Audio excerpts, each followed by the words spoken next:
Welcome to the Borland Climb. We hope this video helps. In this video, I will show you how to use your PlayStation 4 controller on PC for Rainbow Six Siege. First, connect your PS4 controller to your computer. You can use a standard USB cable for a direct, reliable connection, or pair it wirelessly via Bluetooth. Next, you'll need to install a helpful tool called DS4 Windows. This software allows your PC to recognize the PS4 controller as an Xbox 360 controller, which Rainbow Six Siege natively supports, making the setup process much smoother. Once DS4 Windows is installed, open the application. You'll want to create a new profile, specifically selecting the Xbox 360 controller emulation type. This is crucial for the game to properly detect your input. Take some time to fine-tune settings like dead zones and sensitivity within DS4 Windows. This can significantly improve your aiming precision.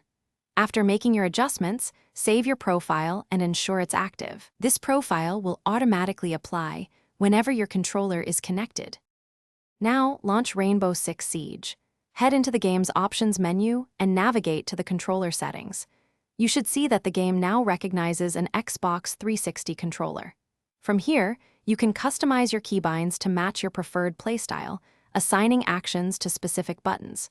Don't forget to adjust the in-game controller sensitivity and aim assist settings. Finding the right balance here, perhaps around 50% sensitivity, will give you a competitive edge and a more comfortable gaming experience.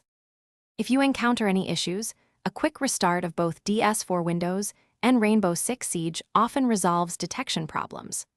Always ensure your PS4 controller drivers and DS4 Windows software are updated to their latest versions for optimal performance and compatibility.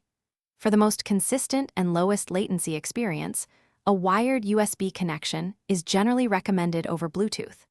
Finally, experiment with your sensitivity settings. What works for one player might not work for another. Finding your sweet spot is key to mastering the game. Thanks for watching. Consider subscribing if we helped you.